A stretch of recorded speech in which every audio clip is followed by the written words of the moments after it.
গরিবও তোমাকে অনেক সাহায্য করতো। আরে তোমার পা তো একদম ঠিক আছে।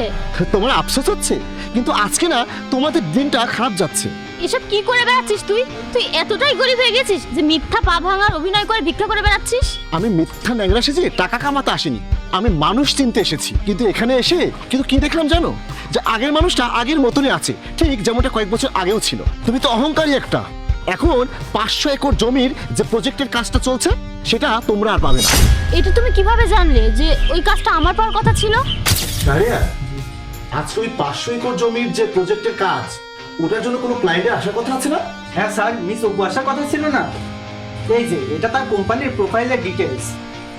অপু, এই মেয়েটা তো আমার অনেক পরিচিত, অবশ্য বন্ধু না। যাই হোক, এই প্রজেক্টটা কিন্তু আমরা ওনাকে দিতে পারি না। কিন্তু কেন স্যার? এটা তো অনেক বড় এবং ভালো কোম্পানি। ওর কোম্পানি হয়তো ভালো হতে পারে, কিন্তু এই মেয়েটা